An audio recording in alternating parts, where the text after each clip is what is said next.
History and evolution of Lamborghini. Like 80% of the population, are you too curious to know what the story of Lamborghini is? Automobili Lamborghini is an Italian brand and creator of luxury automobiles, and its HQs are situated in Sant'Agata Bolognese, Italy. You will be surprised to know the history of Lamborghini and how it evolved to the current model.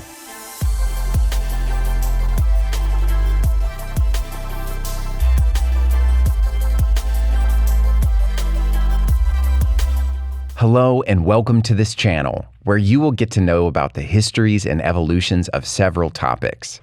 Today, we'll see the history of Lamborghini and how it evolved with time. And we have surprising facts that you never knew before. So, watch this video till the end and tell me in the comments if you knew these things before. Automobili Lamborghini, shortly known as Lamborghini, was founded by Ferrucci Lamborghini and is well-known name today. But do you know, Lamborghini was not always an automobile company. It was initially an agriculture business that was making tractors in 1959. With the success in this business, it expanded into building boilers and air conditioning systems in 1960. Startup and 350 GT. With gradual success, Lamborghini bought a fleet of sports cars, including Ferrari 250 GT. It gave an idea to Lamborghini to start up its own car company. Hence, Lamborghini launched the world's first supercar, the 350 GTV, created within only 4 months in 1963. Despite the good news, Lamborghini 350 GTV was merely a one-off. After reworking the model, it was named 350 GT. Its specifications included a 270 bhp 3.5-liter V12 that accelerated from 0 to 62 miles per hour in 6.8 seconds and reached a high speed of 158 miles per hour. 400 GT. Additional modifications to the 350 GT created a new model of Lamborghini, the 400 GT, in 1965. An Italian engineer, Gianpaolo Dallara, refined the V12 engine, due to which its displacement improved to 3.9 liters, and a power hike to 320 bhp at 6,500 RPM. P4000. Through 1965, Lamborghini's three best engineers constructed a prototype called P400. It was a road car with a racing pedigree. It was safe to drive on the road, but still could win any race on the track. P400 had a diagonal mid-engine design, and it was unveiled at the Turin Motor Show, 1965. Miura.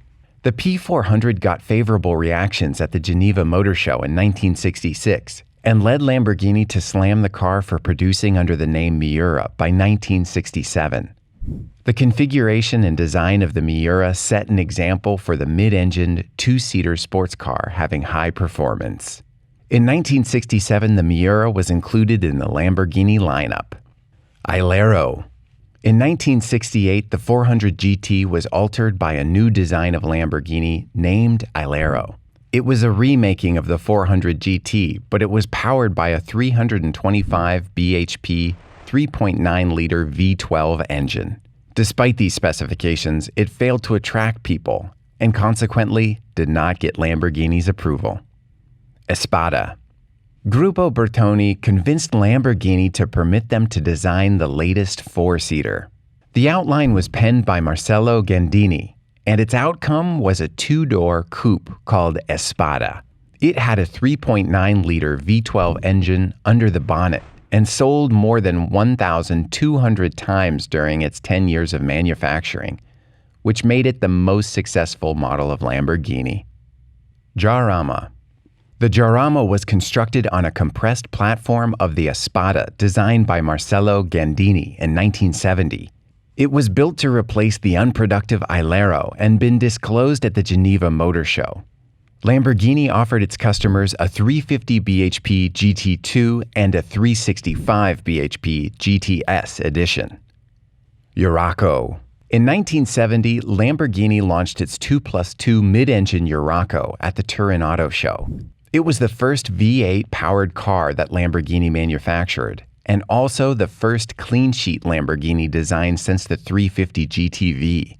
It was a reasonable alternative, having 3 versions. 1. The entry-level P200, 2. The P250, and 3. P300. The high speed ranged from 134 miles per hour to 162 miles per hour. In 1972, Ferrucci sold its company to the Swiss René Lemer, the Countach. In 1974, the latest thrilling model, Lamborghini Countach, was unveiled by the Italian car manufacturer. It was powered by the typical 3,929cc Lamborghini engine, with an output of 370 bhp, which stayed until 1982. Then came the Countach LP500S, loaded with a 4.8-liter V12 engine, with the same power output. It replaced the Espada as the best-selling car of Lamborghini from 1974 to 1988. 1981 onwards. In 1981, Lamborghini launched the Jalpa. It was more affordable than the Countach, and it was designed by Bertone. 5 years later, Lamborghini introduced the first four-wheel drive vehicle called the LM002, which was powered by the same engine as the Countach. Despite its 2.7 tons, the LM002 managed a top speed of well over 220 kilometers per hour, but also had an absurd fuel consumption in the range of 25.7 and 42 liters. In January 1990, the Diablo was revealed. That was powered by a mid-mounted 5.7-liter 48-valve V12 engine. The Diablo VT was proposed in 1993, while the deluxe edition, Diablo SE30, was launched in 1994 with a power output of 523 bhp. Lamborghini requested cooperation with several high-quality car producers, including Audi. The idea of the collaboration was to mount the 8-cylinder engine of Audi's flagship, the A8, in future models. But Audi was so fascinated about Lamborghini that they bought the company in 1998. Soon came the Diablo's alternative, named the Murcielago, which was designed by Belgian Luc Donkervolk. In 2004, an open-top car, the Murcielago Roadster, was launched. The LP640 launched in 2006, while the ultimate version, LP6704 Supervolk, was introduced in 2009. The Murcielago was replaced by the Aventador in 2011, and in 2012, the Aventador Roadster was launched that claimed of having a similar performance figure because of its open-top variant. In the same year, the Lamborghini Sesto Elemento was also launched, but for track use only. It could sprint from 0 to 62 miles per hour in only 2.5 seconds. In 2013, at the Geneva Motor Show, Lamborghini unveiled another outrageous hypercar called Lamborghini Veneno. It was equipped with a 740 bhp 6.5-liter V12 engine. Lamborghini introduced a new design of hybrid carbon fiber and an aluminum framework at the 2014's Geneva Motor Show called Huracan, which was a replacement of the Gallardo. It was half a second faster than the Gallardo. Numerous more versions and models came to the fore over the next 5 years that included a Spider, a cheaper, lighter LP582 variant, and a Performant Edition. Lamborghini kept on making limited edition models. In 2016, Lamborghini released the Huracan Aveo, a special model inspired by aeronautical technology. This year was also the 100th birthday of the company's founder. In his honor, Lamborghini realized the Centenario, but only 20 Coupe and 20 Roadster were available. The Italian manufacturers further followed the path of limited hypercars. While McLaren came with the Elva and Aston Martin launched the V12 Speedster, Lamborghini unveiled the SC20. Many trends came and went over the years, but the rise of SUVs was unbearable for Lamborghini. The Urus, released in 2017, became the fastest SUV on sale, except the Tesla Model X. Urus was powered by a 4.0-liter V8 engine with 641 bhp. It ran from 0 to 60 miles per hour in 3.3 seconds.